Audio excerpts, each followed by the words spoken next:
Shalom, brothers and sisters. I was planning to just simply do a post about this, but I thought it'd be best, and I thought it'd be easier for me to do a video to not better articulate, but just simply to do a video. It's just easier that way.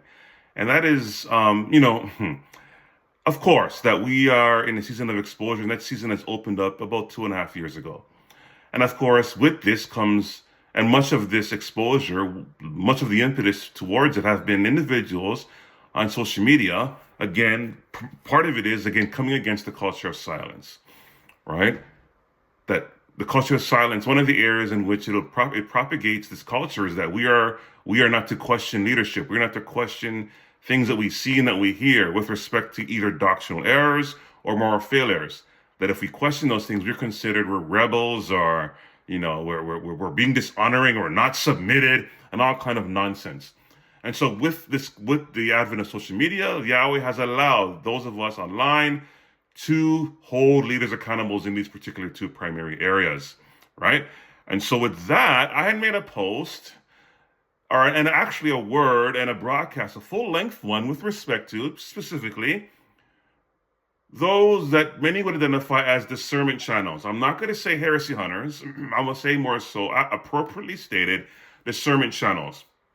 And now this is not all who do this online are not considered discernment channels, but particularly those who are more leaning towards reformed, cessationist, Calvinistic camps, which one of the markers or the epitomes of this category or group would be someone like Justin Peters, of course. Now, there are those that are more popular within the social media space as it relates to Christian content creation, that are a lot more popular than Justin Peters, right? But as far as notoriety on a holistic level with respect to the body of Christ, the person would be Justin Peters on a holistic level. But particularly on social media, there are those that are a bit more popular than him in the space of Christian content creation. And this is the area that I'm going to address very quickly here once again, and that is something that I had pointed out as far as a biasness, as far as the individuals that many of these discernment channels like to use to call out. They have done, they do multiple videos on different people. Now, again, for balance and just to make things very clear here, these people are indeed false, right? They have done videos on Mike Todd and Creflo Dollar and so forth. Now, there are those who have more personal vendettas and personal agendas that they've consistently gone after. Someone like Mike Signorelli. Now, I myself have done a video on Mike Signorelli, right? But these people have been doing multiple videos. Again, as I said, videos after videos after videos about Mike Signorelli. I mean, how many videos you need to do about the man? I mean, my goodness, that denotes something. But anyway, the point is that there are those who have not the purest of motives in what they do, particularly on social media. There are those who are doing it for money. There are those indeed who are doing it for money. There are those who are doing it for a platform, to grow their platform. But then there are those, like just in the Justin Peters category, who are doing it more so to affirm their doctrine. They're using the false of the Pentecostal charismatics to affirm their doctrine.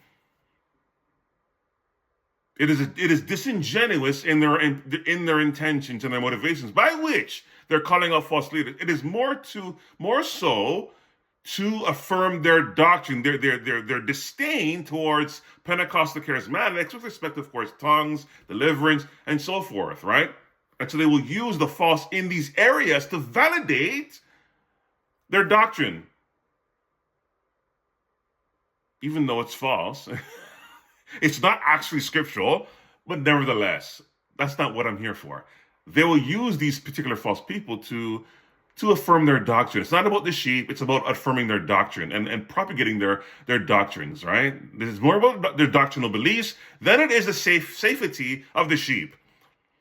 And so part of the other part that I want to highlight here as the reason for this video is because there's a lot of energy towards these particular people with respect to specifically the Pentecostal charismatics, and not much energy to people like Steve Lawson.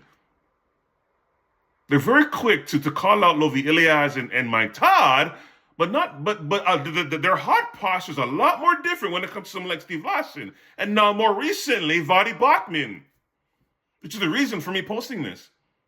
Where is the energy for VODDIE BAUCHMAN? Now, for me personally, I am waiting and I'm observing. I have not come to any kind of conclusion. My point is, where's the commentary towards this particular situation? Where is it?